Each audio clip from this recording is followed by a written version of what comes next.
Thank you, Chris. Okay.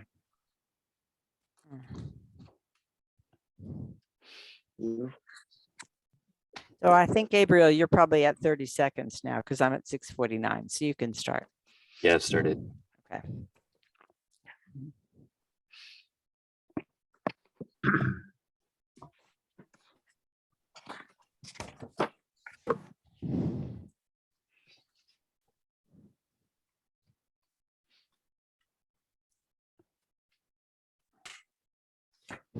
Okay, it is 7 o'clock. It is September 8th. It is the Wellfleet Zoning Board of Appeals. We have just one case tonight. It's 2216 Fellows Preservation of Affordable Housing, 95 Lawrence Road, map 13, parcel 2. Application for a comprehensive permit under Massachusetts General Law 40B S 2023, development of 46 affordable units consisting of a lower village building consisting of 22 1 and 2 bedroom flats and an upper village with 24 1, 2, and 3 bedroom townhomes. This is a continuation of the hearing, and the board for this hearing is myself, Will, Trevor, Mick, and Manny.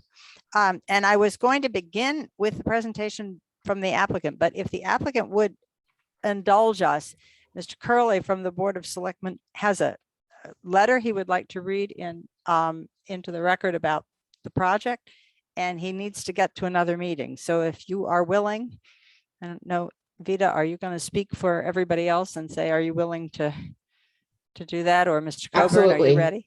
Yes. Is Go that ahead. okay? Yes, Okay, so thank you. Mr. Curley, you're on and you can go on and.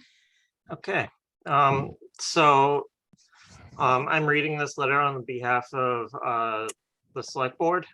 We submitted it in writing to the board or to the ZBA in July.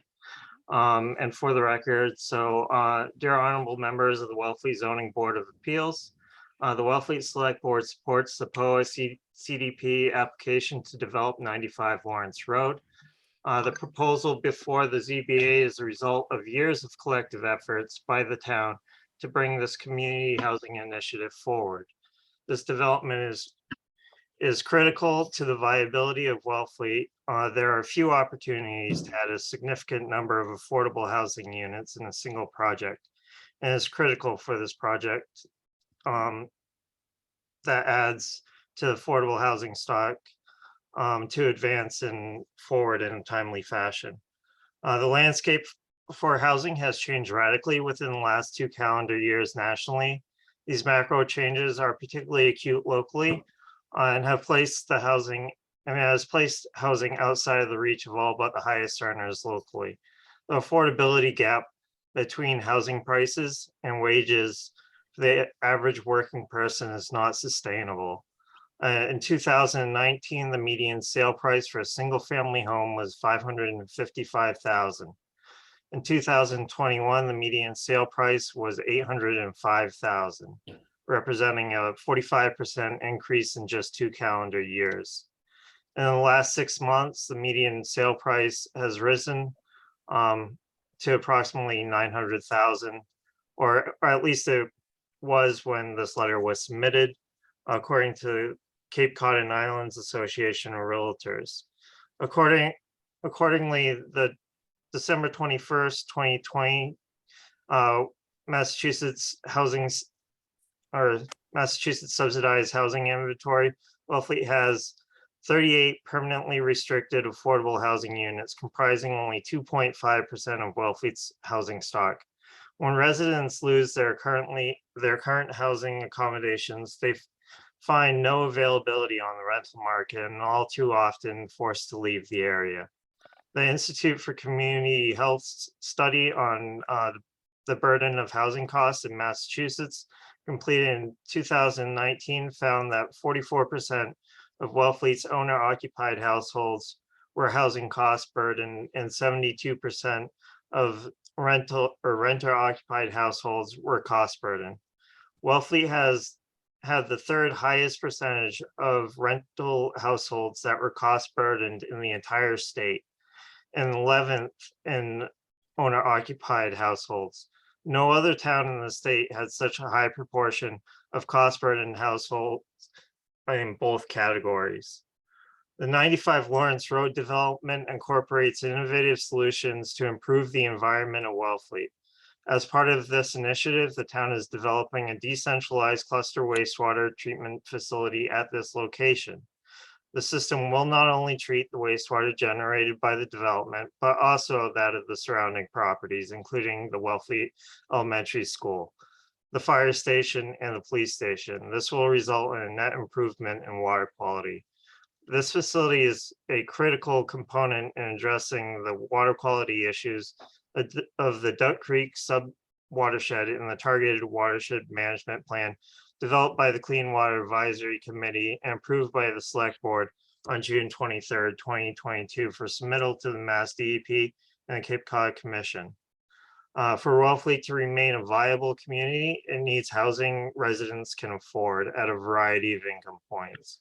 The 46 units provided by 95 Lawrence Road are critical and will more than double Wellfleet's restricted affordable housing units and get the town halfway to 10% specified in Chapter 40B, but more importantly, these will be year-round homes. Thank you on the behalf of the Wellfleet Select Board. Thank you very much, Mr. Curley. And I wanted to get that letter into the record before we got started, so Mr. Curley could get to the Finance Committee. All right. Well, Okay. thank you. Good luck. Good luck. Okay. Here's what we propose tonight. We are hearing traffic and parking and a few other catch-up issues. And so I'm going to ask the presenters to take us through all of those things. And I understand there were some last-minute changes based on your discussions with the planning board, and we do have those. So that's fine. And then I'm going to ask for questions from the board and from anyone in the audience about those aspects. At that point, since I have not entered into the record the letters of support, we're going to sort of summarize, the people we've heard from in support. We don't have any in opposition as of yet. And we will give the audience an opportunity to speak on this. At that point, we are finished hearing all the substantive stuff, and the board needs to work through the requests for waivers so that we can figure out how we're going to go to findings. So that is the game plan for tonight. And we will continue probably to the next meeting to work through the last pieces of this. So with that, Mr. Coburn, are you going to start? Actually, I'm not going to waste any of your time and just let Vita get us going. Okay, very Thank you good. very Let much. Vita get on. Sure. Yeah. Hi, Hi, Vita. Ms. Chair. Hi, everybody on the board. It's so nice to see you again. As an update, if you haven't already heard, we did get to meet with the planning board last night for this project. So I don't think I heard everything that you guys were speaking about before this meeting officially started, but let me just thank you all again for your patience and your diligence in reviewing this project with us. We're very grateful. Speaking of support letters, I want to thank the chief that just spoke out loud his support letter. It's been really great that we were able to, in the last couple of weeks, meet with the chiefs of fire and police, along with the Public Works Department. And I just want to mention, while we're talking about support, I also want to mention the number of support letters that we've received since day one. So besides this letter that we've received, we've also received support letters from the Housing Authority, from the Affordable Housing Trust, Municipal Affordable Housing Trust, from the Building Department, the Select Board, and the Health and Conservation Departments, and the Planning Board just earlier today, as well as some other folks. So if you don't mind if I just read off some names that are in support of this project, there's Sure. The names are Kathleen Nagel, Alvin Nundial, Thaddeus and Miranda Simasco, and Marilyn Cook. And I think there's a committee called Mass Appeal as well. So I just want to mention those off the top as we head into our presentation today, just to kind of reiterate how diligently we've all been working, not only with all of the committees and staff at the town, but also with the neighbors and friends in the community. You also So- have the police and fire, which you didn't mention. Yeah, I think I mentioned the police and fire. Did I not? Okay. Yes. That's Thank you. right. Yes. Mhm. So thank you to all of those members of the town and the community. I would like to say that you all know us, no need to introduce any new names, except for I think Bill Lyons, you may not have met. He is our traffic engineer. He is the one who has authored the study and the memo about all the intersections and all of the traffic analysis. So he'll be speaking at the end of his presentation, showing his results. So with that, I want to thank you again, and I'll turn this over to Gail first to talk through kind of the public realm refinements, and then we'll hand it over to Sean Riley from Coastal Engineering to show his side of the public realm refinements, and then we'll talk about traffic with the lines. Thank you. Okay. Gail.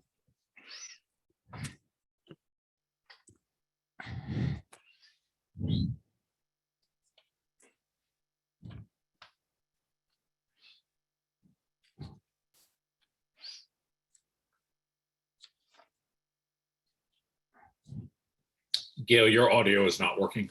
Is it not working? Either that or you're not saying anything, Gail. See her mouth moving, Oh, okay. but her microphone is not blocked off. So I think yesterday she was having to do. Nope, the I'm computer sorry. thing. I There did we have go. problems, so I called in. Yeah. So I apologize. Can you Yep. all see my screen? Yep. Yes. Perfect, thank you. Mhm. So good evening, everybody, and thank you. And I wanted to reiterate what Vita said. It's been great to get all the feedback we've been getting. And I know that people would like certainty, but on the other hand, everything's been moving pretty quickly on this project as we've tried to respond to the comments we've gotten. So just in terms of the order of presentation, it'll be me talking about some of the architectural aspects and reorganization in response to changes, then Kate Orenchuk, our landscape architect, followed by Sean Riley from Coastal Engineering, our civil engineer. So I'm gonna hop right into it. So you've all seen that. I'm not going to spend a lot of time there. But I did want to note a couple of things, and these are late breaking changes as of this morning based on last night's meeting with the planning board. The planning board expressed concern, some of you may be aware of this, about the fact that we did not have 69 parking spaces. We were proposing 59 parking spaces. And they asked us to consider one of the options that we had looked at, which is tandem parking. So I want to say, and I'll show it to you in a moment, but we have now changed from the 59 proposed spaces to 69 spaces, and I'll take you through those changes. The other critical change that came as a result of the planning board input last night, which was a push for more tenant storage, is we are able to increase the tenant storage. I'll take you through the specifics, but that changes the total gross square feet to be built from 59,717, you can see it in red here, to 64,618. And I'll take you, that's not zoning defined, which is occupied space. This is total area to be built. I just want to be clear. So what I'm going to do now is just take you through that set of changes. And so here's the plan as you've seen it. And I'm going to do it on, so Upper Village. The first set of changes, some of these you will have seen, but I thought it would be useful at this point since we're trying to summarize all the changes that we've made in response, whether it was in response to ZBA comments, to the meeting we had with the chiefs, or to the planning board. So first of all, we've changed buildings A and B. These are the first two buildings from the top of Lawrence Road. As you come into the development on the left-hand side, they are the ones that are on the slope, as you can see the topography here in the drawing. So a change that was made that all of you have seen and heard, I'll show it in more detail in a moment, is these now have basements and they have decks rather than rear patios.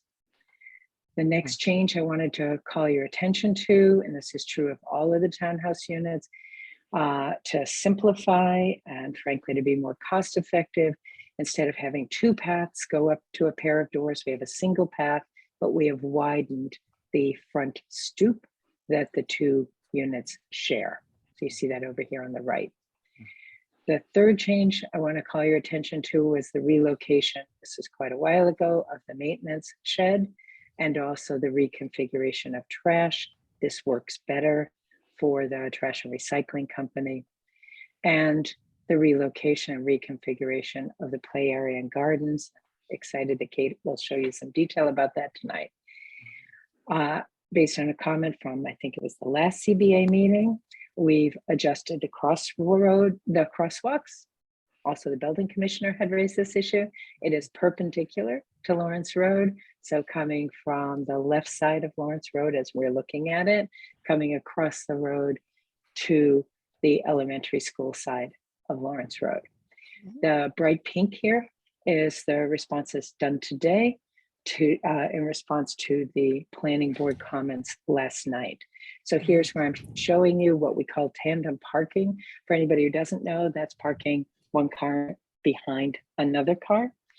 And what you can see here is we've proposed 8 spaces right here between these 2 townhouse units, and then 5 over here between the last of the buildings and the water tower.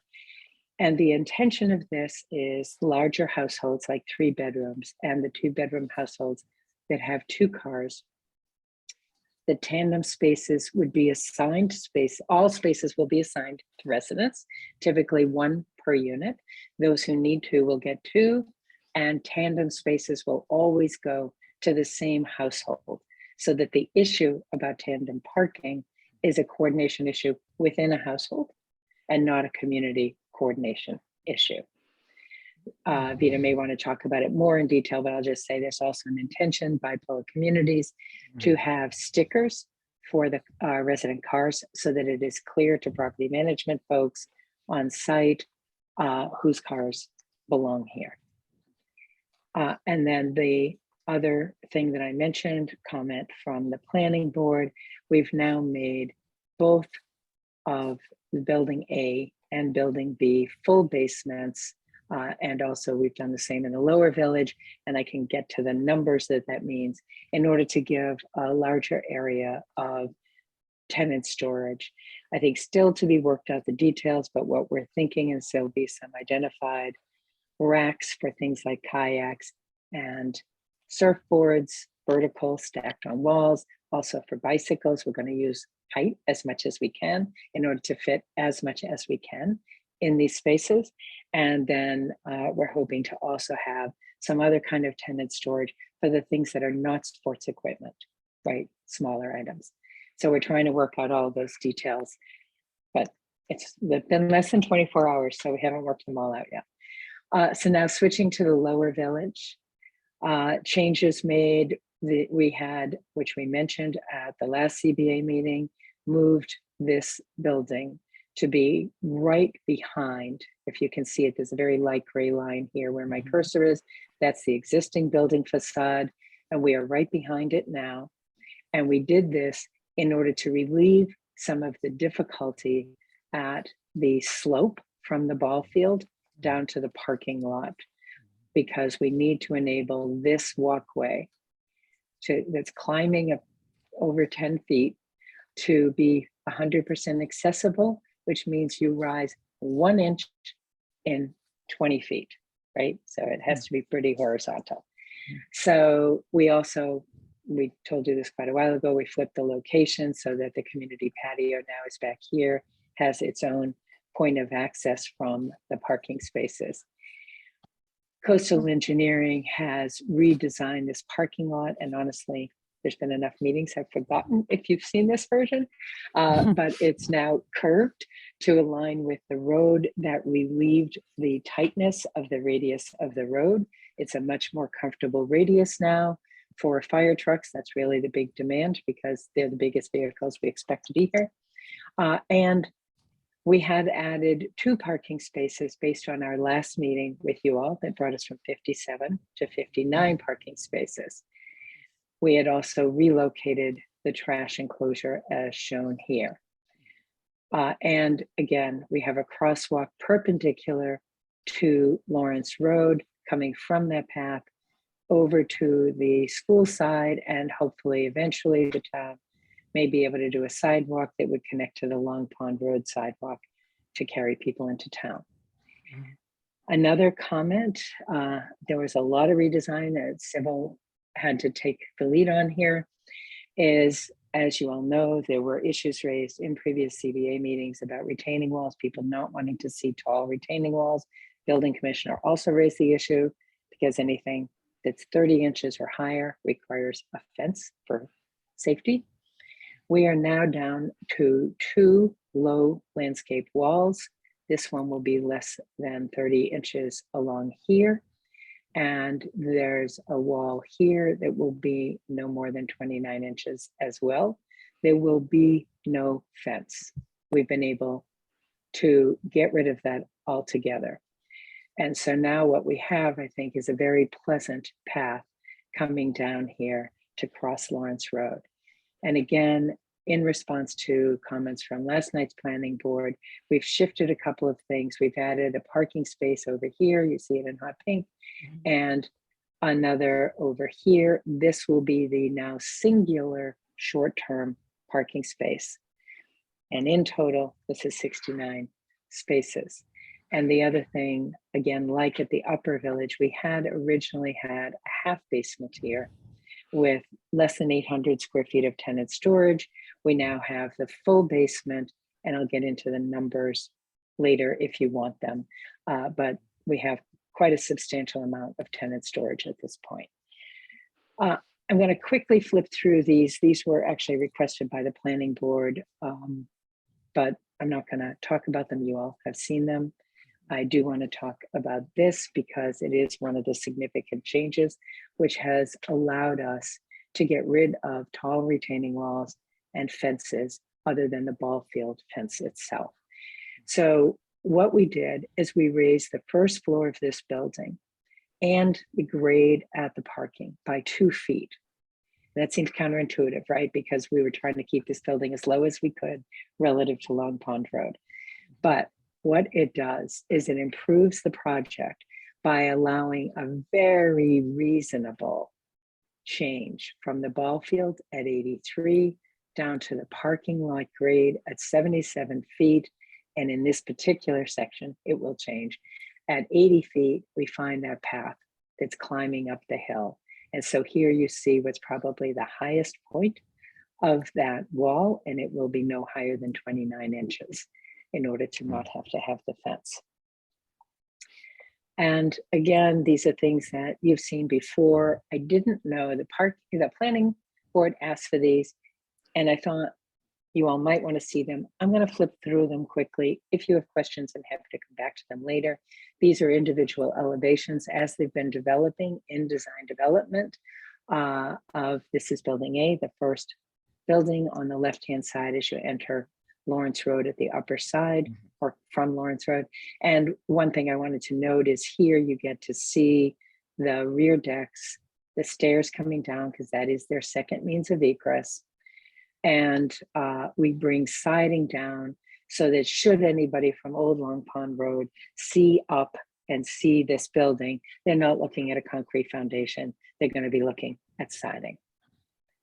And here you see the section through the buildings across the street from each other, and just gives you an idea of the relationship, buildings to sidewalk to road. And you see the very extreme grade change from the 80 feet over here at the front yard to 71 feet at the rear yard close to the building, and then dropping down pretty precipitously as it goes down to the property line.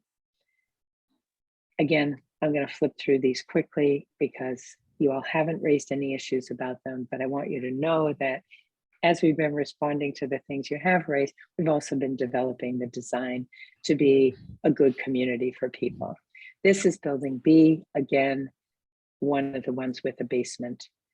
And then I go on, and I'm not going to talk in specifics.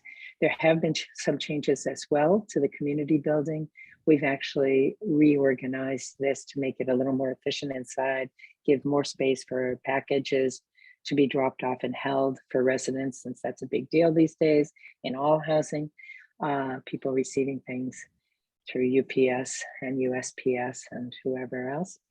And I think that's about it on that. And now I'm going to turn it over to Kate to talk about the landscape.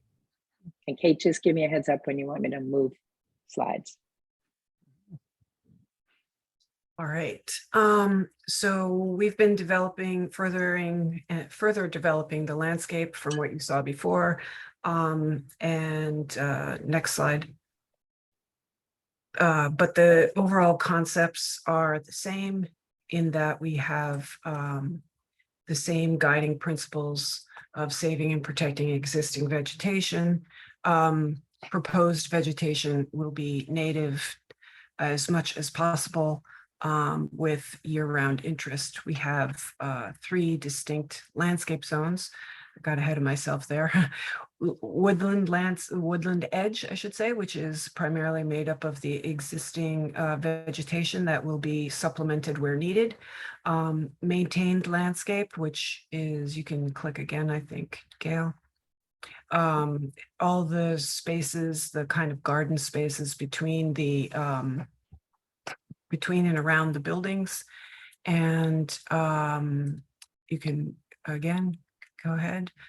And yeah, and near the roadways, etc. And then finally, the third area is the lawn area, which is every place in between. Next. The plant selection has been pretty much, we haven't developed that much further. So this slide you've already seen before. Next. We have added a few other shrubs and such to the palette that we're developing. Again, native plants of various sizes and interest in terms of fruit and flower and leaf color, etc. Next. We have added a few shrubs, and in particular, I'm showing here the oak leaf hydrangea, which I've proposed to be in front of one of the buildings, but it's just an example. And also some ornamental grasses. This is feather reed grass on the upper right, which is going to be near one of the entries off of Lawrence Road, which I'll show you in a moment. And then the maintained lawn is going to be either cut or there's other varieties that are eco-sensitive that can be left a little longer and only mowed a few times a year, but they aren't meadows. They are just a few inches, 6 inches or so high, as the idea for lawn as we move forward. Next. So in terms of the development of the aesthetic, or what we see as the landscape itself, I'm going to show you a view of the north and south entries. Next. Here and here. And so I'll show you these 3 views of the entries, as well as typical unit planting image. And I'm also next going to show you some initial ideas regarding the community gardens and the nature-based play area, as well as the outdoor community space at the lower village. Next. So looking more specifically, this view next will show you the plan, Orient UN plan. We're at the northern part of the Lawrence Road entrance, where you can see the street trees, the pattern of trees and shrubs and variety of tree species adjacent to the units. Gives you a sense of what this space might look like as you're entering off of Lawrence Road. We do show the split rail fence on both sides of the entry, and we have an idea, you can see on the right hand side of this perspective view, a placeholder for a potential sign in that hung off of the fence. Next. For the entry at the southern part of Lawrence Road, The plan above shows you where we are sitting in space, but you can get a sense way off on the left-hand side of the perspective. You can see people crossing the street near the split rail fence. That walkway is tucked behind the trees, so you can't really see it too much until you get beyond our entry walls and the planting in front of the wall, which in this case is the ornamental grasses right in front of the wall and some native ground cover in the foreground on the left-hand side. On the right, you can see the lower village building, the trash enclosure, some planting that's associated with the entry, as well as also a placeholder for a sign that would be, again, the idea is to hang it from the split rail fence. Next. In terms of a view of the typical unit planting, you can see here the pattern of street tree to hedge. So there's no like abundance or overabundance of straight lines and stiff landscape. It's comprised of layers. This outer layer gives you a little protection from the street itself, from the road. And so you start to have a little bit more protected landscape space at the building entries themselves. And there will be a variety of shrubs and smaller trees around the building itself. Next. Oh, sorry, that was the plan. Sorry. So for the community gardens, I am showing in this kind of pale blue image or color on the plan. There's, I think, a label for this. Yeah. So those are the raised beds themselves. There are 16 beds in this area, including one that is handicapped on the bottom left-hand side of the space. I show you some examples on the right image, examples of what those might look like. There would be a shed, which is shown in white, and there would be a bulk storage area, which is kind of cordoned off in the corner there. Yeah. And the whole garden space would be fenced with a split rail fence, but likely we would affix hardware cloths or something like that to keep critters and such out. But anyway, that gives you a sense of what we're starting to see, the community gardens, how they would develop. And then next is nature-based play area, where we're showing concrete paths as well as sand play zones. The colors of the plan don't really differentiate between the materials, but the larger circle as you enter the space is envisioned to be the sandy rocked edge, sandy kind of excavation pit, for lack of another word. And to the north of that, the smaller circle would be a ring of log steppers. And then off to the corner would be a teepee, kind of a circle area between the two arrows, is sort of a planted teepee zone, yes, with some seating there. The big square that Gail was pointing to a minute ago is considered, I'm thinking of including a nest swing, which you could see to the right. And this is, I think, a good element that a wide variety of age kids would enjoy playing with. And then you can see again in the bluish kind of shadow around the vicinity would be native plantings. I'd like to have a lot of native, edible plants like blueberry and such in that area to give another level of sensory connection to the outdoors.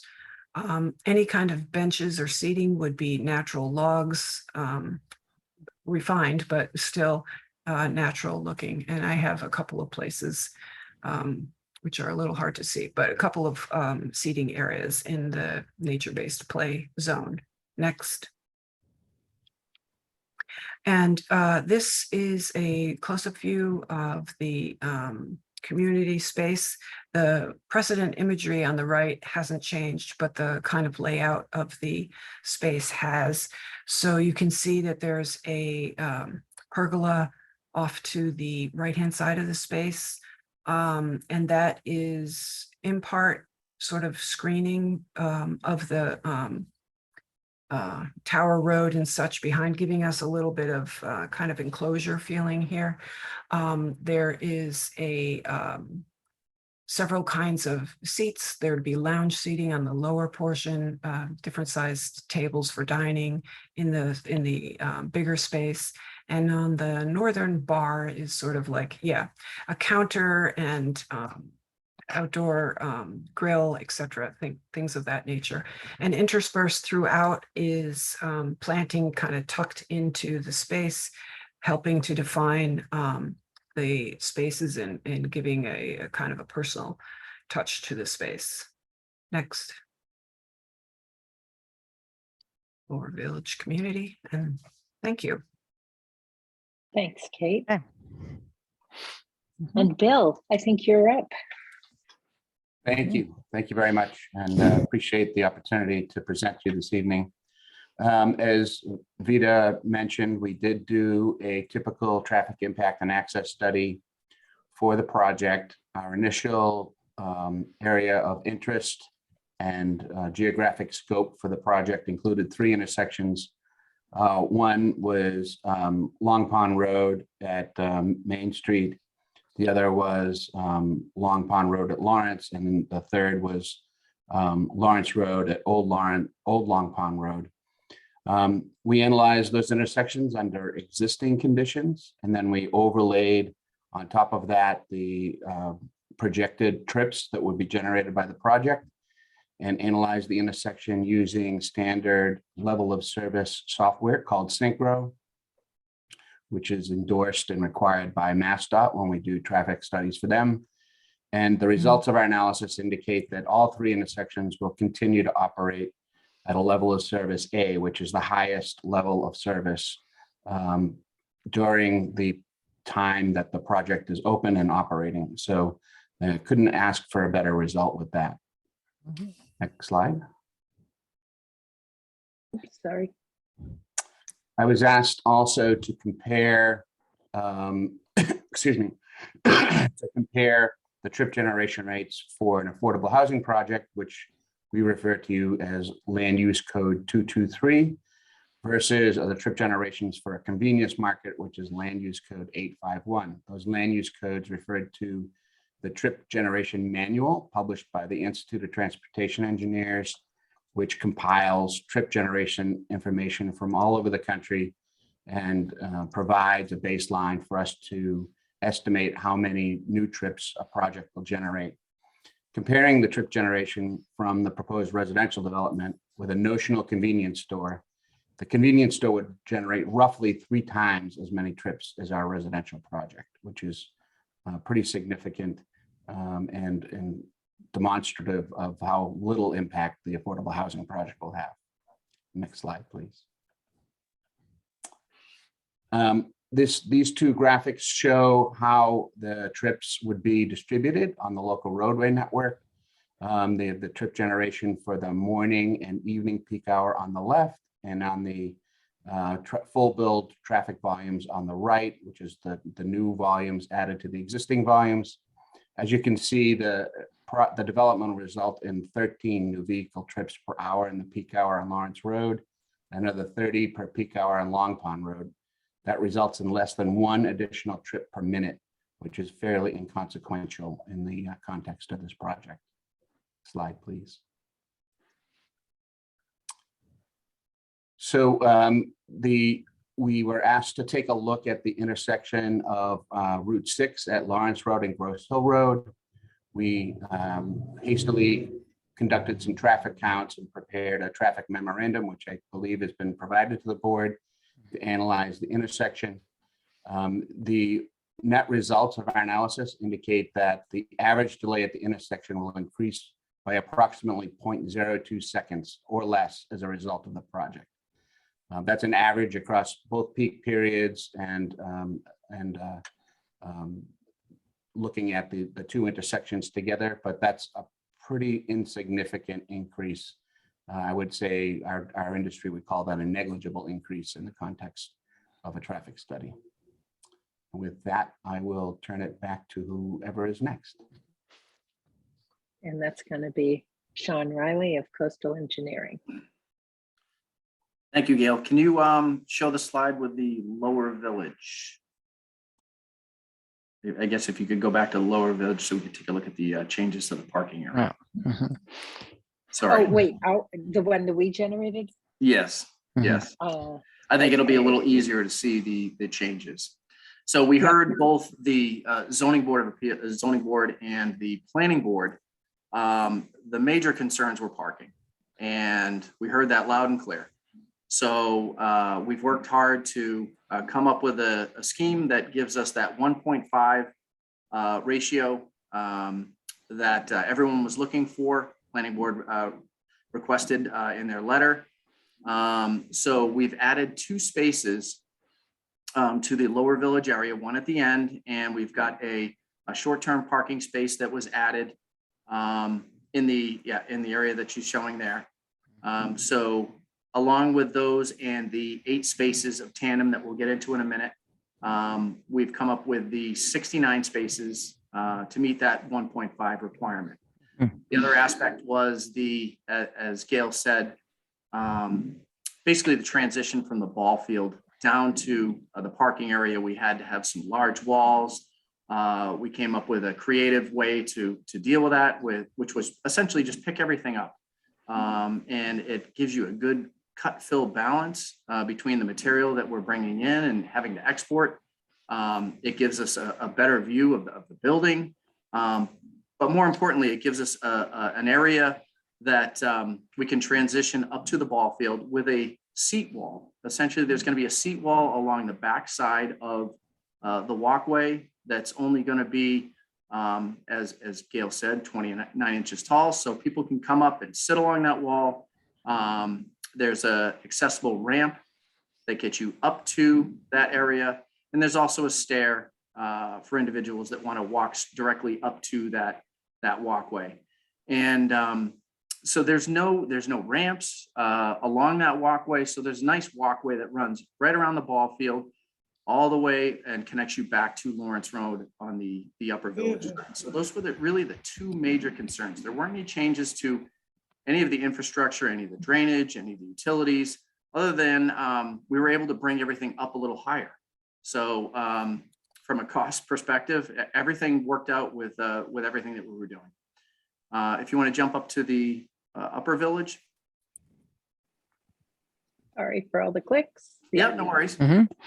So in the upper village along by the water tower, as Gail said, we've added 5 tandem spaces on the right-hand side that will be exactly. And there will be turf pave, which I'll get into in a minute. Basically turf pave overflow that will be assigned to the units. So the unit will have 2 spaces that they will coordinate with themselves as to how to park those if they need those spaces. Rather than pave the area, we're trying to be conscientious and keep it lawn area.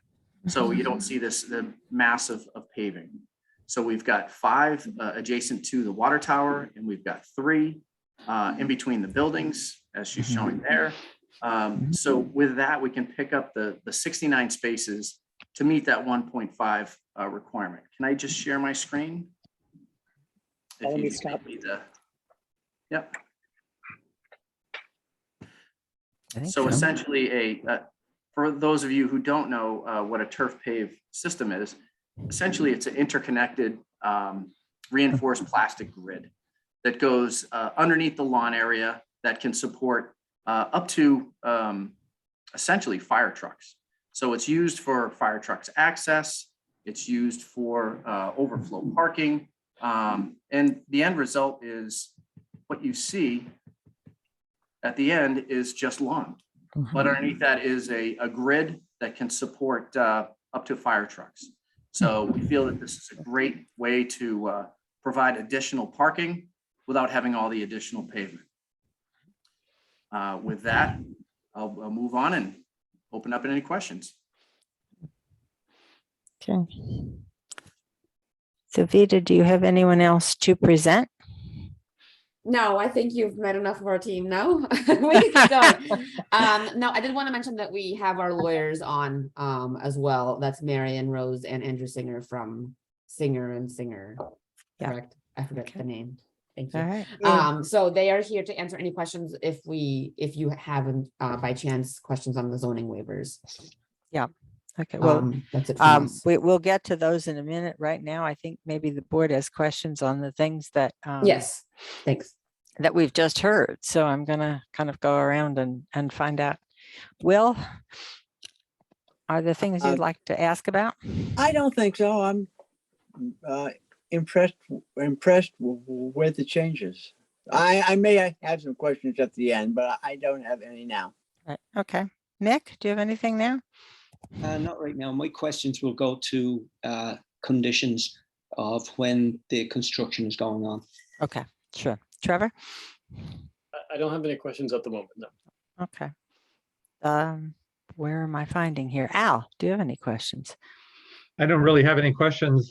I'm just a little surprised that the intersection of Route 6, Grosse Hill Road and Lawrence Road during rush hour with school buses and, cars weaving in and out isn't going to create a problem.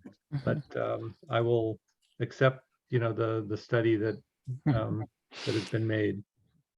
Thank you. Manny?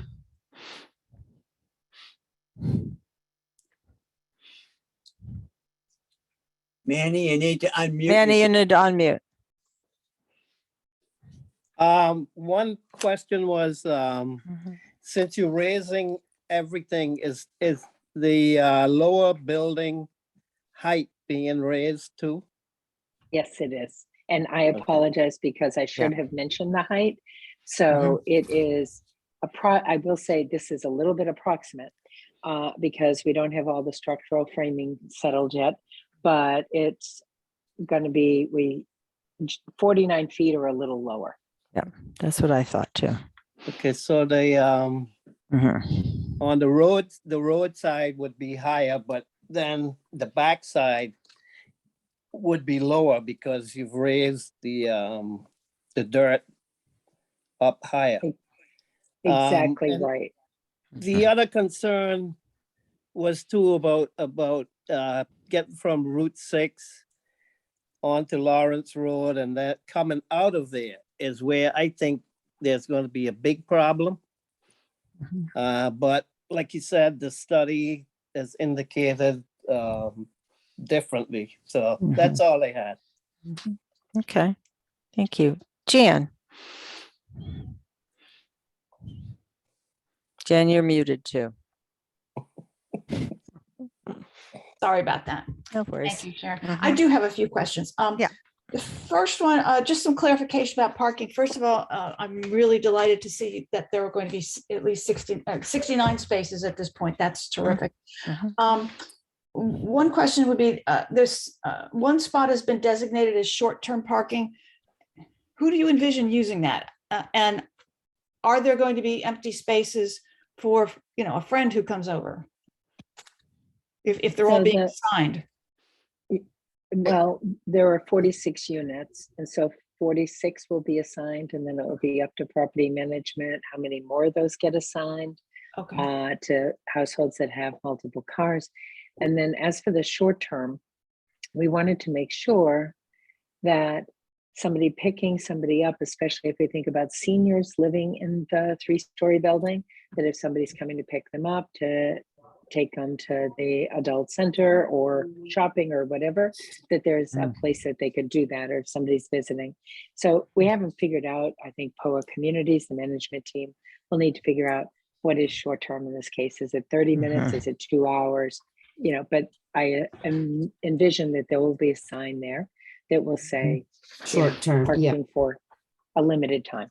Yeah, Mhm. and let me just interject and add to what Gail is saying in terms of management of all these parking spots. So like Gail is saying, now that we have 69 spaces for 46 units, each unit will have a dedicated assigned space.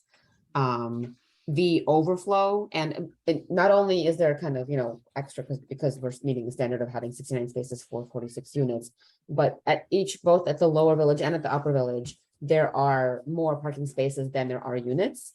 So not necessarily will be the case that if someone has a second car that they would have to go down to the lower village if they're in the upper or vice versa. In terms of managing the spaces, we envision that we're going to be providing stickers or some kind of signs for their dashboards to say that that they are resident of this community. And then on top of that, we will be monitoring closely from either the management office in the lower village or whoever's sitting at the upper village community building. Idea being that for the tandem spaces, we're thinking that really to be able to manage the tandem parking, which no one really likes to do, but since we're providing it, we imagine that folks who do have 2 cars per unit, it probably would be easiest to manage those tandem spots to have 1 unit own both the back and the front of the tandem spots. So I think that's just going to naturally work itself out. As for guest parking for that, as for the parking for that little short-term spot in the lower village, it'll probably be folks who are coming in for maintenance or working with the property management.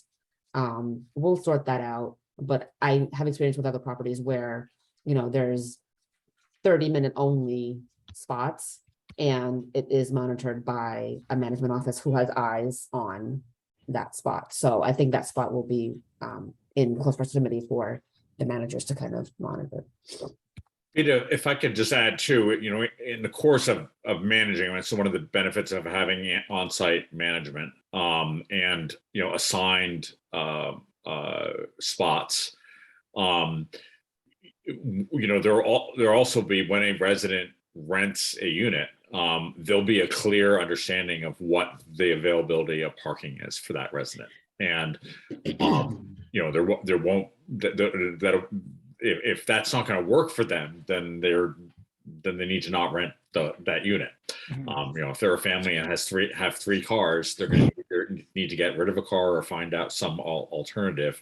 And just the way the units are structured and the different income brackets, it's highly unlikely that we're going to have all 3 bedrooms are going to be, would have the prospect of having 3 cars for each 3-bedroom unit. So again, all of this can be managed, and that it becomes part of the terms of the lease. And when terms of lease are violated, ultimately you can pursue eviction as a solution to a violation of these terms. Not that we would want to evict anybody. Yeah, that's not what we want to do, but the point being that we're in the driver's seat here to regulate it. Yeah. Managing it. One more question about parking. So with the turf parking, if you have cars parking on grass all the time, it kills the grass. So I don't understand why you put turf on top, why you put grass on top of it. Yes, it's actually very durable. We've used it at BJ's and they use it quite a bit. So it actually stands up pretty well. Okay. And it's also more sustainable. You have less pavement, you've got less glare, you've got less heat absorption. So it's really a sustainable way to park. Right. Okay. And less nitrogen runoff from the asphalt. Okay. So then I have one question about landscaping, then I have some questions about traffic. As far as the landscaping goes, I'm not familiar with everything that's going to be planted there. How drought resistant, I'm thinking about what happened to my yard this summer. How drought resistant are the majority of these plantings?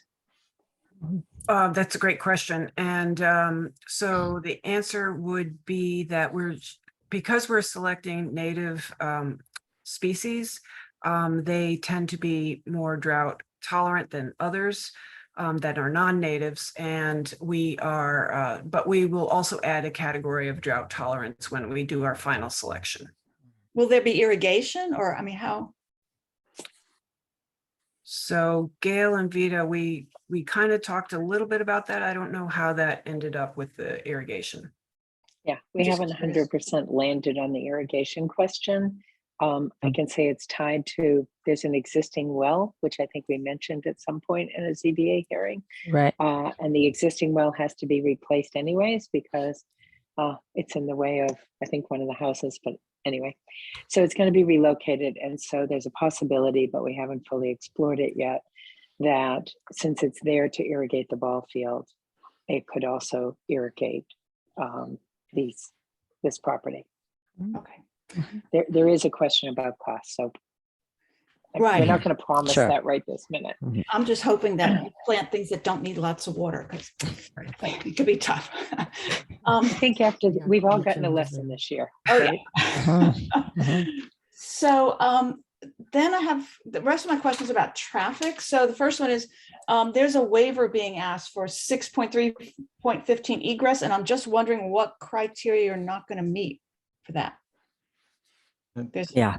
This is Andrew. 5, 6 different criteria. I could respond to that. Once we had put that in initially before we had the final traffic study, actually, we do not need that waiver anymore. Oh, Mr. Lyon just confirmed that we're well under the 200 trips they talk about. So when we get to it, we're going to remove that. Okay. Terrific. Cool. Okay. The next question is just because I'm curious. So initially, you didn't include the traffic intersection at Lawrence Road and 6A, but that's where the most crashes were. So I was just curious as to what the thinking was behind that. I'm just curious. So very early on, we conferred with the department heads in the town, and those 3 intersections were the most proximate and appeared to be of the greatest concern at that time.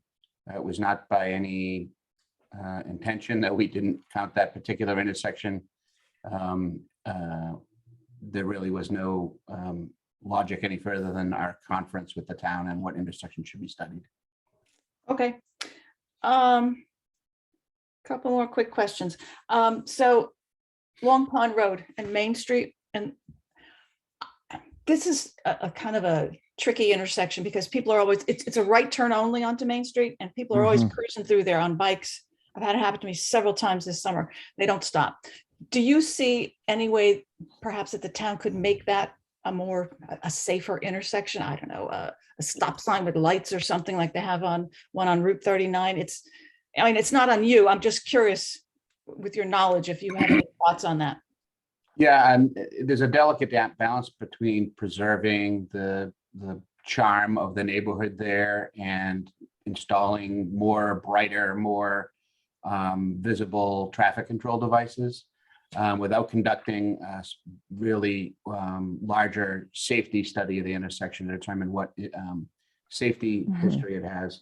The suggestions that I would make are generally in conformance with the Manual on Uniform Traffic Control Devices, which is kind of our national Bible on traffic control, which is to take an incremental approach. So I used to be a traffic director for a fairly large city.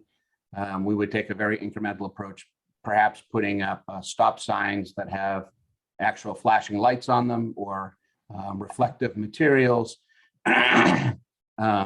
There's also, types of pavement treatments that will vibrate a little bit, that create a little bit of attention. All of these things do have a positive effect. We also have to be cautious that they might disturb neighbors. I know I've been called to people's houses that lights blink in their bedroom and they're upset with the lights that blink, and the pavement that makes a rumbling wakes children up in next door houses. So there's just the fine balancing in there, but I would recommend an incremental effect. I don't think at this time it warrants any kind of a traffic signal other than perhaps a flashing warning beacon, which would, blink red on Long Pond and yellow on Main Street. It's a fairly modest improvement. Oh, that's a good idea. Good Okay. idea. I guess I find Gross Hill Road and Lawrence Road meet kind of confusing as well. So maybe there's something that we can do for that. Okay, 2 more questions. Okay, and this is, again, I'm just curious. So on page 16, table 4, when you're talking about trips in and out during peak hours, I'm just curious, at the AM, you've got 33 trips going in and only 14 out. And that, I'm curious because that's when people would be going to work, that doesn't, it doesn't make sense to me. Yeah, unfortunately, I don't have that in front of me. Let me see if I can zoom in on this. Page, it's my page 16, your table 4. Is it in the presentation, Jan? Yes. Interesting, Jan, that was my same question. How come didn't mean to everybody's take coming in your and nobody's thunder. leaving? You know, It just why says doesn't it Daryl, match? Can you It's pull up it's those possible that it screens? got reversed. I can't discount the possibility. Your question is very well reasoned, and I don't have a really good answer for you at this particular moment. Okay, I'm going to ask you one more and then I'm going to stop. Fine. So the last page, page 17, says it's trip distribution, and it says project generated trips will only be entering the proposed site from the driveway on Long Pond, and generated trips will exit via the 2 driveways on Lawrence Road. So that's no longer the case. There isn't going to be any entrance only on Long Pond Road. So I'm wondering if that affects anything in your traffic analysis. I thought we we should be aware of. corrected that. We did a revised analysis and we've eliminated that Long Pond Road entrance. So whatever it says in the, on page 17, that's been dealt with. Yes. Yes. Okay. I'm done. Thank you. Mhm. All right, you had the same one I did. Will. Yeah, there's been a lot of discussion about the Lawrence Road, Rose Hill Road, Route 6 intersection. And I guess more of a comment than, see, I just so you know, Mr. Lyons, and Al and I use that intersection numerous times a day. And what happens is people come down the hill from the elementary school and just blow through that stop sign. They don't care. There's 2 types of people in my 25 years of using that intersection. One just don't give a damn. They know it's there. If that light's green, I know the cars. I see them. I stop because I know they're coming right through. And others, they see the green light and they just don't see the stop sign right in front of it. So I'm just wondering if there's some, I know it's not your obligation, but maybe someone from the town's listening, is just put some sort of other sign going down that hill, some other plot to remind people that there's a stop sign there. That at least will get hopefully the ones that just don't see it. I guess the incorrigibles are just going to go through it, but for the ones that actually are make an innocent mistake, that might help. Sure. Obviously, that's not one of the things that we specifically analyze. We I know that. Okay. There's a lot of possibilities there. Advanced warning signs as you come down Lawrence Road certainly will help.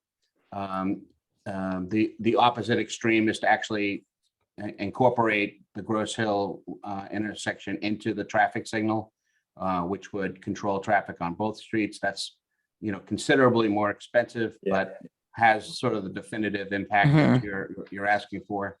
But I would start again incrementally with advanced warning signs. I'm sorry if the police chief's on or anybody from the police department's on, but enforcement really helps. Spot enforcement that, if you get caught a couple of times, you start to think twice about it. And there are other ways to sort of spruce up, if you will, that stop sign to make it more visible. Okay, thank you. You're welcome. Thank you. Okay. I had a couple of questions as well, and then I'll get to Kathleen. These are specific to the traffic study. The peak hours were, normal peak hours, leaving in the morning and coming home at night. Did you think anything at all or consider anything about the school traffic that comes in slightly off that peak hour, but is the buses and all that stuff that will be arriving there as well, and how that affects it? So not from a capacity point of view, we always choose the busiest roads, the busiest times on the adjacent roads, which is always going to be that 7 to 9 and 4 to 6 period. We weren't asked to specifically look at the peak period for the school buses. From a capacity point of view, it would not be greater than the peak period for the adjacent streets. The overall, I'm very sensitive to the whole school bus drop-off pickup and parents. And when I was in Somerville, I used to have to station officers at every school every morning to push the traffic along. I'm very familiar with that that problem set, but that wasn't really the crux of what we were trying to analyze. Sure. Sure. And the other thing, and this is not only my question, but I think it's a number of people on the board, is that, you know, I mean, largely once the place is built, the traffic it's residential and it will pretty much be like residential. But for a lot of us, the concern is during the construction and the school, the impacts on the school. I mean, we all know that construction vehicles are an attractive nuisance for small children. And so, you know, one of the things we are concerned about is things rumbling down through that don't see, I mean, that lawn, we've got kids playing volleyball on that lawn, and that ball goes into the street and we got a construction vehicle coming. I'm just wondering how you're going to minimize the amount of construction vehicles going past the school. Looks like you've got driveways on both sides that can keep that from happening, but I'm just curious about that. Is that during construction, Sharon? During construction. I'm more worried about during construction than I am Yeah. afterward. Afterward, I think, you know, it all settles down and it's largely families anyway. Right. But Right. it's the trucks coming in during construction that are the more concerning. I think we spoke about this a couple of meetings ago. The expectation is that our general contractor is going to have a construction management plan, CMP, which will address all of these kinds of questions about safety and security and on the to the extent they don't drive right past, you know, don't come off Long Pond Road and go right by the school on the way. If they go through come in different entrances so that they're not driving right in front of the school, it would make a big difference. Every construction manager in every project that I've ever worked on has to do a construction logistics plan, which shows where their vehicles will be parking, where their site trailer will be set up, and how they will manage traffic in and out of the site. Including idling and hours of operation every day. Exactly. This is par for the course and will be seriously considered, especially given the proximity to the elementary school and process. Yes. So we'll be mindful of whoever that point. These are focused on making sure they don't. Yeah. And Sharon, this is Andrew. That is something that could be a condition and decision that the applicant will prepare a construction management plan as part of the development process. Yeah, thank you. I think that is something that we are going to want to make sure, just because of where it is and who we're dealing with. Okay, I have a number of hands. I have Kathleen. Ms. Bacon. Yes, can you hear me? Yes, we can. Thank you, board. Kathleen Bacon from the Wellfleet Select Board. I was also part of the 95 Lawrence Road Task Force that drafted the RFP, which is getting us here. First comment I'm going to mention is that in the RFP, we did request 1.5 parking spaces. So I'm glad to see that you're back to that.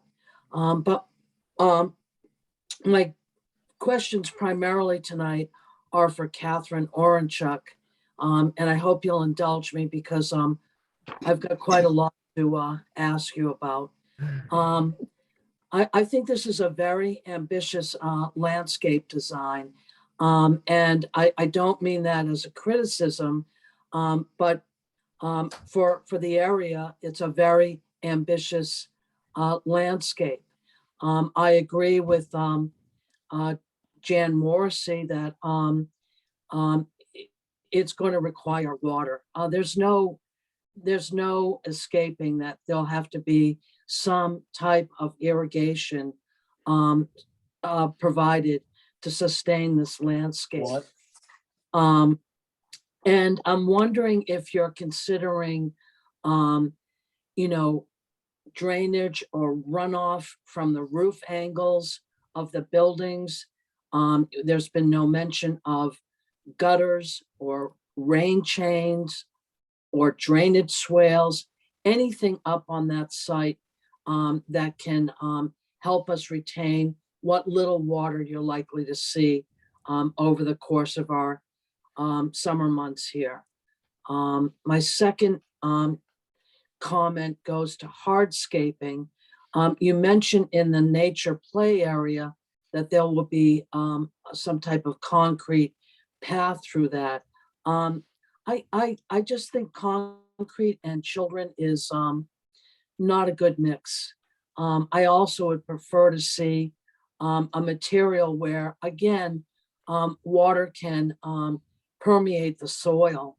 And I think in all of the hardscaping, the paths to the doorways, so on and so forth, I hope you will use some sort of material that, you know, we'll see some water drainage through. My next question, the material for the retaining wall, you mentioned that you've changed the heights in the retaining wall. I think how you got to that point is genius, but you don't mention what that material is going to be. Again, is that some type of concrete or composite, Catherine? We had talked about using a, I think they call them modular concrete blocks, and they are concrete. They have a textured face, and anyway, that's what we had talked about early on. Okay, I call those Legos, but yeah, they snap together and they do the job. Yeah. Yeah.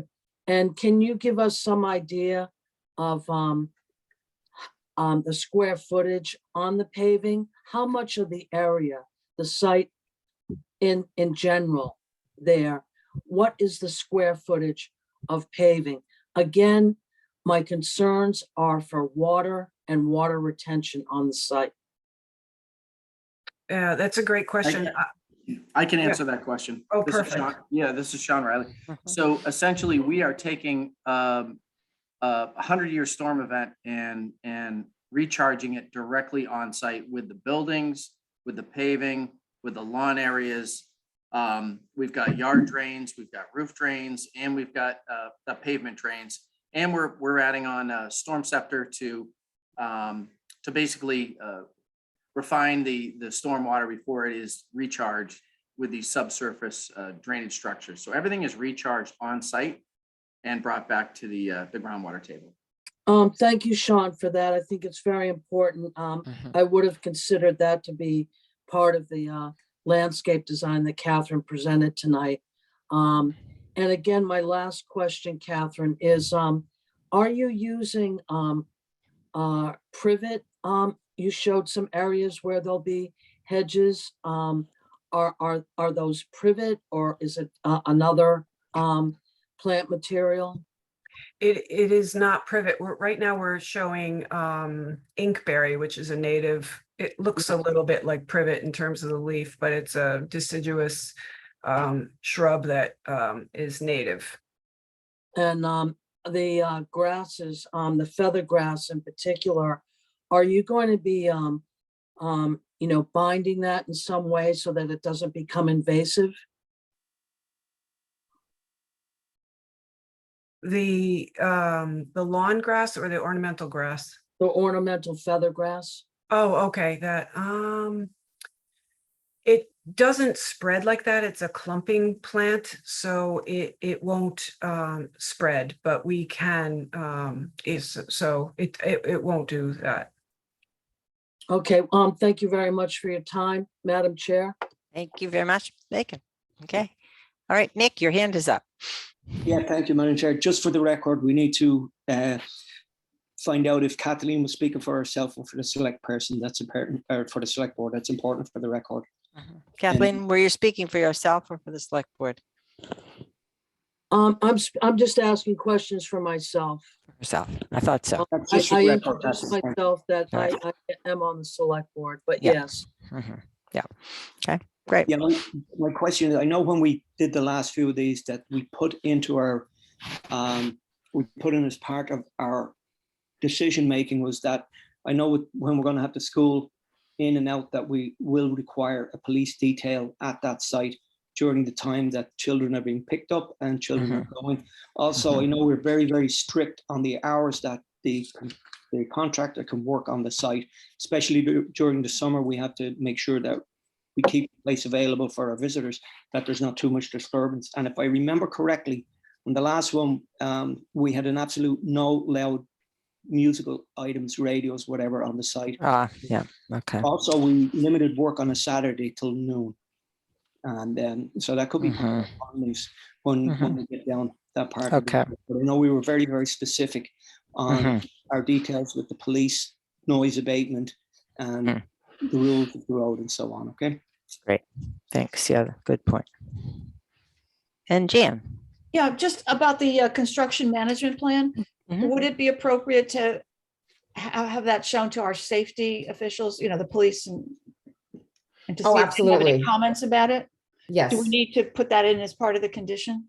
No, that is absolutely. We need to do that. That's something that we do anyway, just it's the par for the course of the development of the construction management plan. Right. It's not something that we will have in the next week or so, just No, because we no, haven't no. even bid out. No. or identified Before the pieces. construction would start, that our, you know, our police and emergency services had a chance to look at it and make comments. That's part of, that is absolutely what we're going to be doing. Yes, no question. And it actually will talk to the hours of operation to Mick Lynch's question about Saturday hours. So we can consider that as we develop it. Yep. Okay. If I could add one thing, because I think there's potential conflict in thinking about the different things that we want to protect. It could be, I live near a couple of construction sites. It's a pain in the neck when things arrive early, but on the other hand, if you want them to arrive before school children arrive at the elementary school, I'm thinking deliveries, not workers. So you might want to be a little careful about how you word the condition so that you don't hamstring the idea that the construction management plan might include that deliveries need to come before school starts. And I don't know what time school starts. So that's just a thought I had about how to deal with this safety question. Yeah, it's a very, very good point. Yeah. No, that makes perfect sense. And I can speak to this from experience. I mean, deliveries typically start 7 to 3, right? They're usually on the earlier side. Right. Right. So if school starts at 8:30, delivery get in at 7, then there's no issues. We all need to be cognizant of the overlap of these scheduled issues. And every CM knows that they need to do a construction management plan, file it with the town, talk about what their delivery hours are, and if to extend them or, you know, ask for a waiver to work on a Saturday or something, that needs to be done. So there will be no, you know, we're not shirking. They're not gonna just show up. Okay. Manny, you had a question, comment. You have to unmute. I would like to know if there will be a plan in place before the permit is taken out, and I would like the building inspector himself to have this in hand and to help manage that himself. Madam Chair, could I respond? So that is the typical requirement, is that the construction management plan is delivered to the building official prior to us getting a permit. And so that's certainly our expectation, and that the building commissioner would consult with police and fire. We can certainly be part of that consultation. But so absolutely, that's prior to the construction permit. Right. Okay, Manny, you had another. Can I just say this? I want to thank the DPW. That is the only one that has, to me, has taken the time out to look at this project and come up with questions and also recommendations. And I think at least they did put some time in it. I thought the police department would have had something similar. But anyway, that's all I have to say. Okay. All right. Thank you. Mick.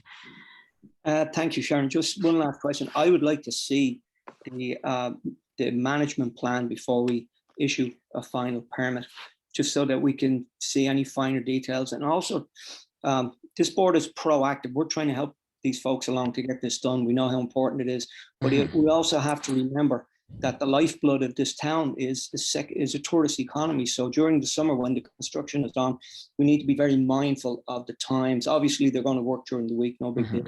Just on the weekends and stuff, it can be a monetary issue for the town. So we'll reflect that in the permits, but I would like to see the construction management plan before we sign off on the final permit. Yes, and I agree on that, Mick. Once POA signs up a CM, that's going to be first and foremost on their list.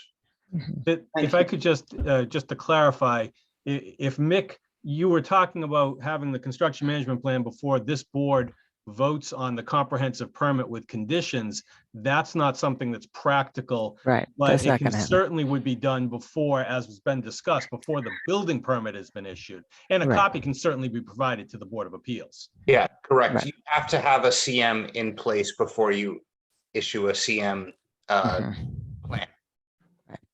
Oh, yeah, that's fine. Thanks. Yeah.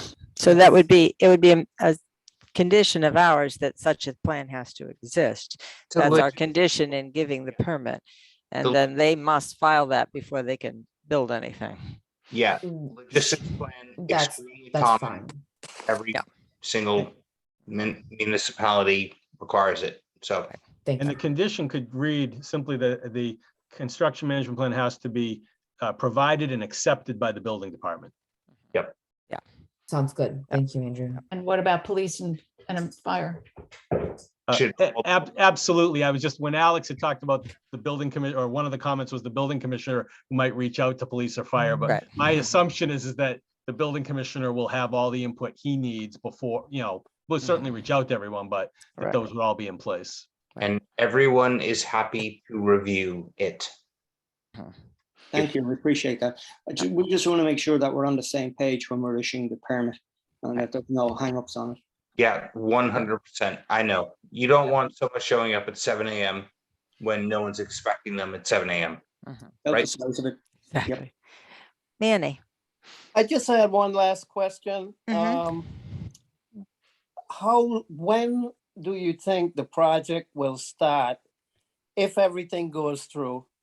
And how long will it take approximately? I haven't heard that from anybody yet. Oh. Sorry about that. If we haven't spoken to that topic in earlier hearings, I can say it again. We expect a time frame for construction to last between 12 and 14 months. It may be shorter, it may be longer, somewhere in that range for this size project. Yes. I thought you did actually give us a timeline somewhere along the way. We probably did, and I think With it the was a timeframe with of the about with 12 the months. notion of when funding would be and when it That's might correct. start That's right. and when it might finish, but I don't remember what it was. And I remember. That It satisfies would be, our earliest Good. date for construction start would be fall of 2023. And that's presuming that we would get funding in the first round from the Commonwealth and Essence. Understood. And yeah, I'm thinking 12 to 14 months of construction time. From groundbreaking to ribbon cutting. Okay. It's a little more complicated out in the Cape, just because you're not like in the city with deliveries and the materials and stuff. We know, we live here. Japanese right down the road, but they don't have everything. A little bit more complicated to do anything here. You got to truck in some more stuff. Right. Yep. Yep. That's true. Okay.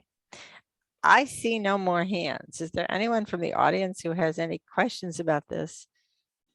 Oh, wait a minute. There's Lori Friedman. I do see a hand. Ms. Friedman. Hi. So, I mean, first, I live next to the water tower. So, you know, I certainly have an interest in this, and I want to thank you for having all the meetings on Zoom, so that those of us who are not in Wellfleet year-round can attend. And I also want to give a shout out to Mallory from CDP for always making sure that the abutters know when the meetings are. And she sent out notices a couple of days in advance with the link. So I really appreciate that. I have a very specific question about the landscaping. So in the area behind the water tower, on the landscaping drawings, to the sort of back of the water tower and a little bit to the right, it shows shade trees, which I would really appreciate, since that's right where the view from my house is. But I think that's actually the area, correct me if I'm wrong, where there is now tandem parking. And so I'm wondering if where the parking is, if now those trees will be pushed back a little bit, so that they kind of block the view of the parking. Yeah, that's a great question, Laurie. And I will just say that the parking changes have happened, really quickly overnight, and the landscape plan hasn't caught up to those new changes, but that's our intent. And so, with all the changes that have been made, I should say that going back to kind of, I don't know, earlier on in the summer, Gail and Mallory met a group of abutters at the site and walked through that, which I'm very appreciative of. And we were given drawings at the time, which of course have changed as things have evolved. But I'm wondering how and when we might just be able to get drawings of the finalized version with time to ask questions. So for example, the question about, now incorporating the parking and what landscaping might be updated in that area, or just in other aspects of the project. I think that's a fair request. And I'll defer to my team on when exactly we can give you a specific deadline for a progress set, because things are evolving every day, but we are certainly willing to share. Okay, and just one last comment. I just want to say that, although the project is really, literally right next door to me, all that's between me and the project is the water tower. I think it's really important, and I appreciate how responsive, everybody that I've had contact with, which basically is Gail and Mallory, but from what I see of CDP, the board, the Lawrence Road Task Force, to really be conscious of the people who live closest to the project. It's critical. I've been coming to Wellfleet, since I was a very young child, and so I really recognize the importance of this housing, and I'm really glad to see that it's happening. I think we all do, and that's why we do it. Thank you very much. Okay. Is there anyone else from the audience who would like to speak on this in general or in any way, shape, or form? Not seeing any hands. I will tell you, I did want to tally up the letters that we had received. We have received answers from the DPW conditions. I think we have incorporated supporting from the police, fire, and housing authority, the Municipal Affordable Housing Trust, Mass Appeal, the Health and Conservation Department. I think also the Board of Water Commissioners, the Select Board, the Building Department, the Planning Board did send their letter, and the changes that the Planning Board has asked for have been made. We've also had letters, individual letters from Kathleen Nagel, from Alvin Nundiol, Thaddeus and Miranda Simesco, Marilyn Cook, and Risa Shams and Neil Silverstein, who are also abutters. And we've heard from Ms. Friedman tonight. That's our list of comments and questions. And at this point, oops, there's Vita coming back. At this point, I think what I would like to do is to go over the requested waivers and make sure we have a clean slate of waivers. And Carolyn, do you want to lead us through this, working with Andrew, if he's around here somewhere? There he is. Yes, there you are, Andrew. As to what's actually now being asked for. And I think we can just sort of discuss these as a board. And do I close public hearings or do I just keep it open? And you're muted, Carolyn. Carolyn, you're muted. You can wax eloquent, but no good. Yes. Okay. There we go. I thought that's much better. Time. All right. Madam Chair, no, I would not close the public hearing yet because all the discussion we have on the waivers should still remain in public session. Good. Okay. One of the questions that I just had before we go into any detail on the waivers was just sort of a general question. And I know that Andrew has answered one about section 6.3.15. But just curious, with this revised design and parking layout, has that generated a need for any new or additional waivers? This is Andrew. The only change, the requested waiver, and we can share the screen if that helps, Sharon, if it sure, put it up sure. on the Why don't screen. you? Yeah, because I know there's some that come off at this point. Right. So the Can I requested share waiver or is it okay?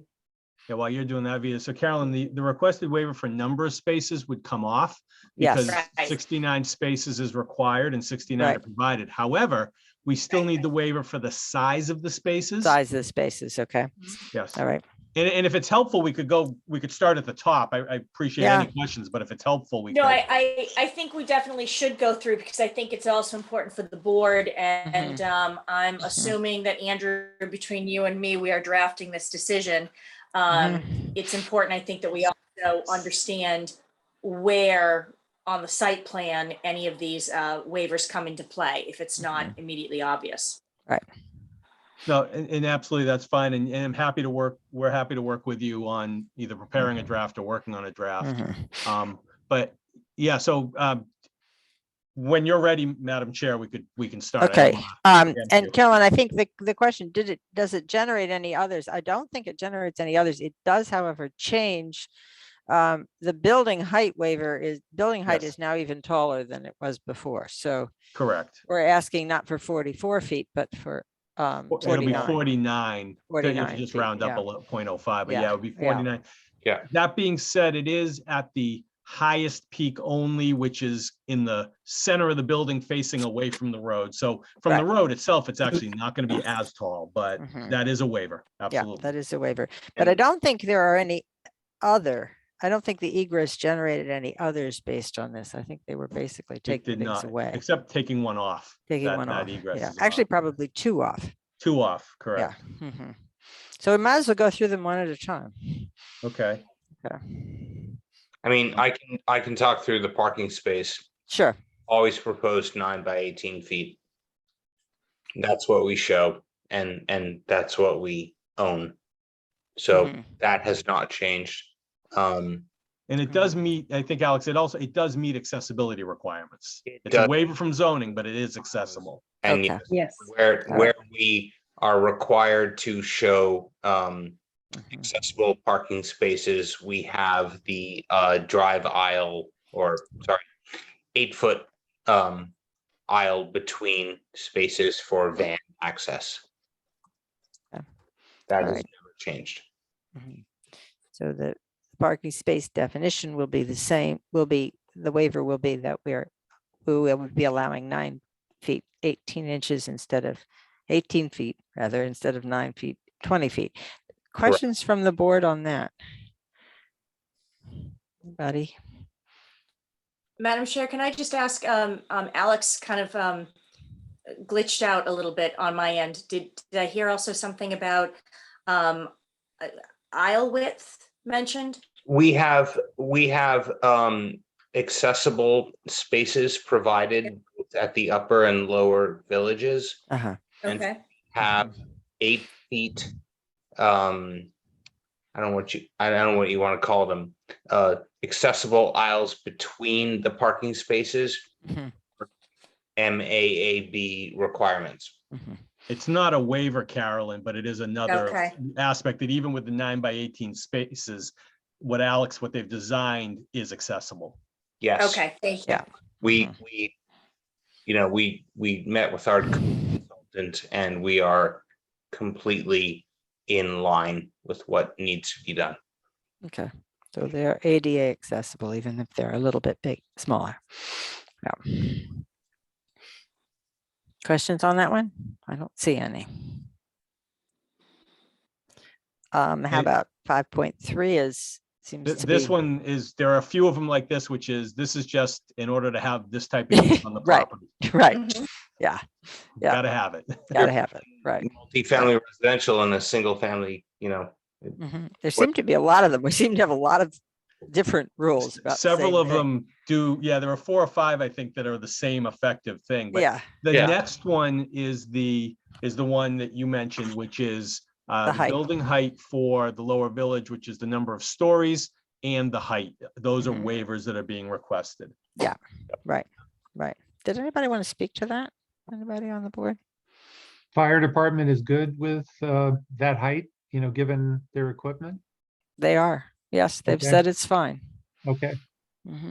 We'll just say that we've worked out the grade plane existing and proposed with civil engineer, coastal engineering, and it's a little bit dependent on the structural engineer to give us full dimensional sizes for framing, but we don't anticipate to go any higher than 49.6 feet from grade plane. 49.6 it is now. It was 48 point something before. 49 feet. 49 feet. Okay. Yeah, I thought it was 49 because you had 48.6 before.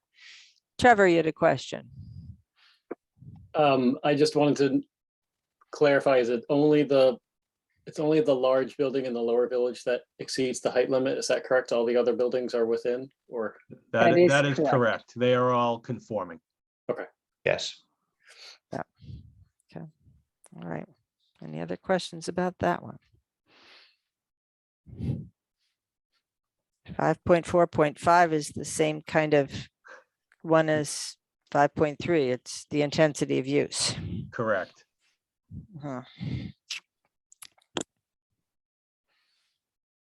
Questions on that one?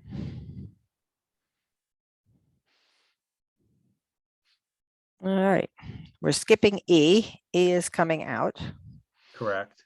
So then we go to 6.3.13 and 6.3.14, development of significant impact, not filing for DSI approval. That would be with the planning board, right? Correct. So this is. And you kind did of the actually same meet as with the before. planning board. Right. Yeah. And you did do the traffic study. Questions, anybody? Yep. All right, 6.6, do we need that one? Carolyn, do you have any sense about whether we need yet another Well, I was gonna say, that's actually the page of the bylaw that I have open, and I'm a little, one thing that we should bear in mind is the applicant only needs to request, and we only need to consider granting waivers for as of right uses. So we don't have to entertain, any different requirements that might be in place for a use that is subject to a special permit. So I'm not really sure that we need to grant anything with respect to cluster development. Yeah, that was my sense too. It didn't seem like that was. I don't know, Andrew, did you have a different sense or a concern about that one? Yeah, not specifically, Carolyn, other than my people who've worked with me in all the towns for the last 25 years know that I tend to be over-inclusive on my requests for waivers just in case. So if we don't need them, I'm happy to pull them out, but I didn't want to not ask. I completely appreciate it, but since we know that the cluster is a special permit process, I don't think it's necessary, Madam I don't Chair. either. It's a special permit process with the planning board that Right. doesn't affect us. And I think that may be true of 6.6A as well. I Yes. think it would be under that, under this analysis. Right. Okay. Yeah, I think so too. And I don't know about 6.28. 6.28. Well,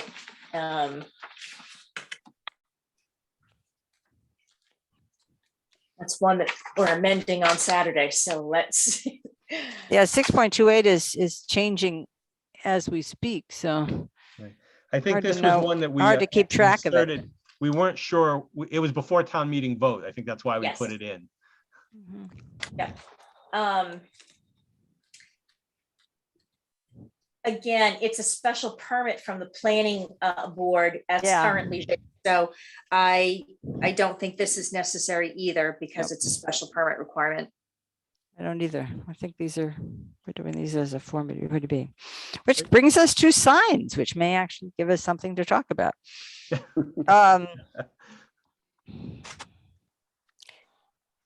Wellfleet does not like illuminated signs. How are these signs being illuminated?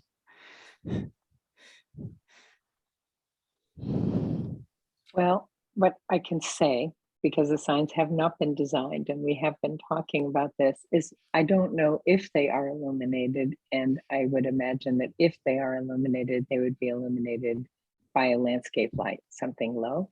I think, we have been talking about what seems appropriate in this community.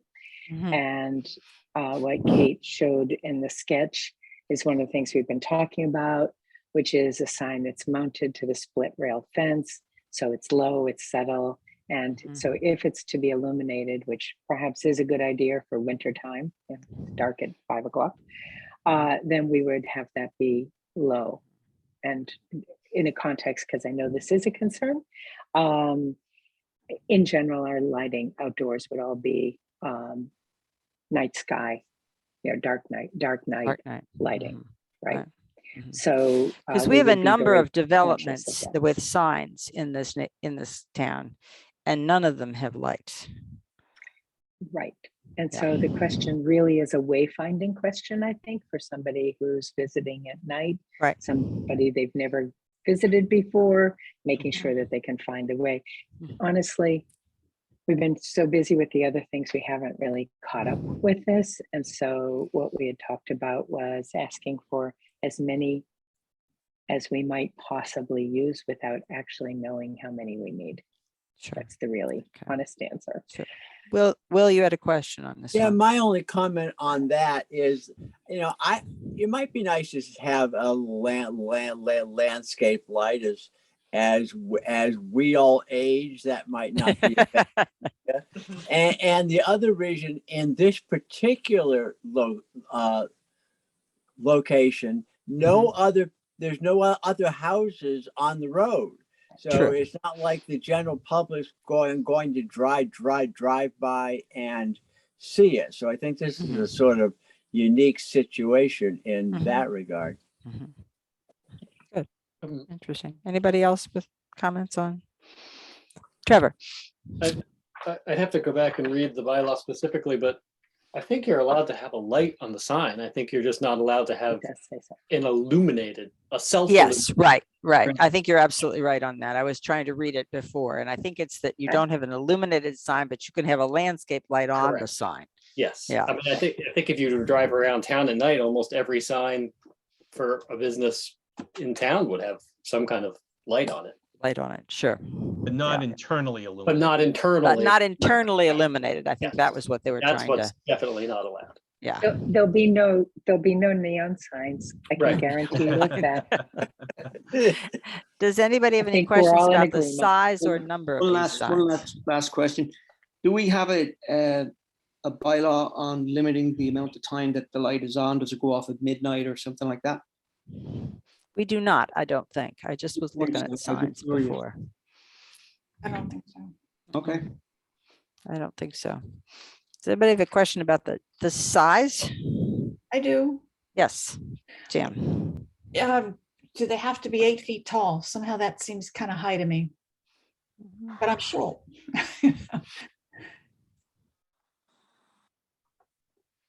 If they're going to be, and I'll leave this up to Gail, if the two main ones are gonna be on the split rail fence, they're obviously not gonna be that tall because they're gonna be on the fence. The other two, I think, were initially envisioned for like to direct people to the community center or somewhere else, correct, Gail? So I don't know what those might be. Or those are the in-lot signs, yeah. Those would be the in-lot signs, correct? Right. So again, questions. Is there a need for a sign that tells people not to drive more than 19 miles an hour on the road? You know, there are some of these kinds of questions. Those things presumably would be 8 feet tall, but the signs that would face Lawrence Road, absolutely not. Okay, thank you. Okay. Yeah. All right. Madam Chair, could I ask before we leave signs? Yeah. The number of signs, 6 freestanding signs. And that seems, as I'm reading it, is different from the directional or wayfinding signs that are being asked for. I only see 4 freestanding signs. Well, That might have been an earlier one, Carolyn, that you're looking at. The one okay, on the so now we're streets- down to 4 signs, okay? 4 signs, 1 at Yeah, each so- entrance and 2 inside. Okay. Sorry about That's correct. Yes, we don't need that many. In fact, we may even only have 2 at one at each entrance. We're still debating, but we definitely don't need more than 4. And the directionals, which would be the 2 square feet, that was kind of, again, pointing people with arrows to The community various site building or, amenities. this way to maintenance or this kind of thing. Yeah. Yeah. Small signs for them. Smaller, yes. 2 square feet, yes. 2 square feet. The reason for the numbers is, as was noted before, this is unique in the sense that you don't have these with a house, but this is a community. And so with a community, you need to get people between the villages into the right places, hopefully. Right. Frankly, Does that I answer think your we're more question, like- Carolyn? Yes, I was I kind of thought 6 signs seemed like a lot for this development. Unless we're going to put one like out in the middle of the community garden out there. So This is a community garden. okay. Okay. All right. Now. All right. Any other questions about signs? Anybody? No, I don't. Seeing none. That last one, the Cape Cod Commission, it would have been nice if they'd sent their letter for tonight, but they didn't. So I don't know. Do we need anything from the commission in order to do anything with this waiver? No, that was one of my reasons at our last meeting, Madam Chair, asking Andrew. Yes. Because you act in place of all local boards, and the Cape Cod Commission is specifically defined as a local board for purposes of 40B. You act in their place as well. Right. But I think just before the meeting was getting underway, you said that we might expect comments from them The by the 22nd. 21st. Is that right? But they The said they would get it 22nd. to us for the 22nd meeting, which I found somewhat annoying, but Right then in I'm time for the wrap impatient, up. so. Got it. Got it. Yeah, so I don't know what we do with that one. I don't. Madam Chair. Well, If I could. Yeah.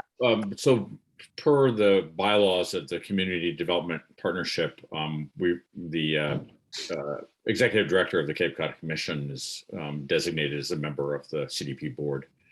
And so I have actually already sent an email to Ms. Senatori asking if it would be possible for the commission staff to expedite their comments and get them to you earlier. Good. Okay. Thank you. And that way we could get those to you, Carolyn, so that you would be able to Okay. figure out whatever it is that we need to say about them. So, okay. All right. Anything else? Any other questions? Yes. Madam Chair, this is not just if it's okay, if it's appropriate for the board, after we continue tonight, I'd be happy to consult, work with you, Carolyn, on putting together a draft, based on other cases I've done with some anticipated findings and conditions for you to review. Hi. That'd be great. Yeah, our goal is to complete this next at the 22nd meeting. So, be able to move on, and you guys can move on. And appreciate that. Thank you. Yeah. So, all right. So if we have nothing else we need to talk about in this meeting on that, Andrew and Carolyn will work together to try to get us findings for the 22nd. We need a motion to continue this case until the 22nd. We'll make a motion to continue this case till the 22nd. And I need a second. Second. Will has seconded that. All in favor, Mick? Aye. Sharon, aye. Will? Aye. Trevor? Aye. And Manny? Aye. Very much. Okay, thank you all. Board, we have one or two little things to do before we end tonight, and I think we have some minutes to approve and so forth. But for the rest of you, I thank you for your time, and we'll see you in 2 weeks. Thank you See very you on much. the 22nd. Thank you so much, Madam Chair. Good night. Thank you all. Thank you. Bye. Thank you, Carolyn. Thank you. So first of all, we have minutes from the, why do I always draw a blank on when we had last meeting? August 25th? Could be. Yeah. Yeah, we have minutes from August 25th. I need a motion to accept those minutes. So move. All in, second? Okay. All in favor, Al? You can vote on them even if you weren't there. Manny? Aye. Trevor? Aye. Sharon, aye. Mick? Aye. Will? Aye. And Jan? Aye. Okay. The other thing we wanted to talk about briefly is that it is every year we should reorganize the board so you can all become chair and take me out of this job. And so anyone who'd like to do that, my feelings will not be hurt. Move to adjourn. And Jan, I know Jan's feelings would not be hurt if she were replaced on the local housing partnership. I mean, I'm happy to do it, but I'd be really happy to, I've done it for what, 3 years, however long. If someone 3 else would years? like to do Yeah. it, I'd be happy to step aside. I don't You've think done anybody wants such to- a good job. You're doing a good job. We wouldn't want I don't to know give about it to anyone second rate, Yes. Should we have a motion just to keep the same slate? We have a motion. We need a motion to keep the same slate. So moved. Okay. Second. All right. All in favor? Al? Aye. Manny? Aye. Trevor? Aye. Mick? Aye. Will? Aye. Jan? Aye. And Sharon, aye. Okay. The other thing we wanted to talk about, and Will, I was going to do this at the beginning of the meeting, but Ryan wanted to read his letter, so I wanted to let him go, and that was just, it was not going to work, is the role of our role and the committee secretary role vis-a-vis the counseling of applicants. Yeah, you want me to speak? Yes, I do want you to I've speak. raised this issue in the past, and yes, and I think Chris gets caught in the middle of it, and it's really not our role to advise anybody what to submit. And as a matter of fact, I think when we do that, we do a disservice.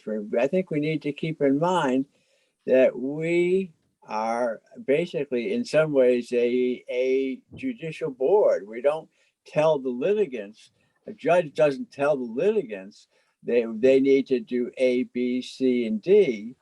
And if we start to help the applicant, then if you're really in a contested type situation, how does the opposition feel? They don't come to us for advice and say, oh, gee, how can we fight this thing? They hire an attorney or they just do it themselves. And I think, and so Sharon, you get, you're in the firing line, and so is Chris, and Chris more so. Chris much more so, yeah. But I think we need to make a policy that the only time we speak to an applicant is like we do tonight. Yes. And if someone calls, say no can do, and the same for Chris, because otherwise what happens is they come and say, whoa, Chris told me this, or Sharon told me this, right, or this and that, and that's a that puts Sharon, you, and Chris in a difficult spot. Right. So anyway, that's my say on the matter. I've got a question for you, Sharon. Sure. If file it under no good deeds goes unpunished, but since I've been on the board, we've had this happen half a dozen times where people have tried to either throw the two previous building inspectors or Chris under the bus for just trying to be nice and being pleasant. So do we make a motion to make this as part of the policy of the board? As Will said, we are a semi-judicial board, so we need to make it a policy for the board secretary to just point the people to the website, and if they can't figure that out, they can go get a lawyer. To me, I think it's the safest policy, because I think that what we've had too many times is somebody coming in and saying, well, Chris told me this. And then, Chris was just trying to show them what to do, and she gets thrown under the bus, as you say. I think it's wrong. And I think what happens is that, we've had the revolving building inspector, and sometimes they're getting up to speed. And so they say to Chris, well, I don't know what to say. And I think, Chris, you just need to say, I can't advise you on this. I can show you where the forms are. That's about it. Yeah. Yeah.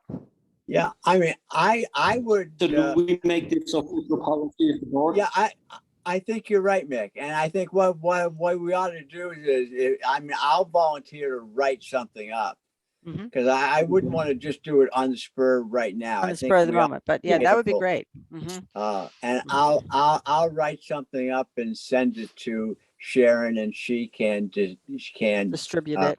Distribute it. I think that's a good idea. I Because think we it's a just keep great getting stuck idea. with this, and it's just, and if Chris has something in writing, she can say, I can't do this. This is not my job. I think we should also post it on our website. Yeah, I do too. Yeah. Yeah. Yep. Should you need further advice, we advise you to get a lawyer. Yeah. And if you're in the seashore, hire Ben.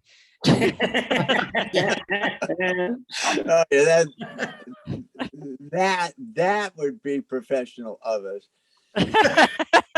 Also, one last thing, if I may, Sharon. Yes. You want to inform the board of where we are with Great White Realty? Yeah, I think I can tell the board. Can we talk about that? I think I can talk about Thanks, that. What I was told by the town administrator is that in executive session, the select board voted to proceed with an injunction against Great White for violation of the cease and desist order. Whoa. So I have not seen any cessation of activity yet, but stay tuned. So, yeah. We'll see. So Chris, do we have other cases other than the 40B on September 22nd? No, Oh, that's nice. I don't believe so. No, Keep we're it- going into October now with our new applications. Yes. Okay, that would be nice because then, and we did encourage that other case to come on the 13th, just so that they wouldn't Yes. be here with. Good. Well, maybe we can wrap that up then. So, I guess. all so. right. A motion to adjourn. Yes. I So have a moved. Second. second and Second. all in favor, and we can just Aye. raise our Aye. hands for that. Good night, Aye. everybody. Aye. Thanks. Good night, everybody. everybody. Aye. Good Good night. night. Good night, Good night, all. Wellfleet Zoom. Feel like saying good night moon to good night Wellfleet Zoom. Oh, Chris, I don't have anything I have to send you tonight. Wait one second. Let me just get into where I want. I'm gonna shut off everything. Shut off the recording. Yep. Recording. Yeah. Yeah. Mhm. Wait one second.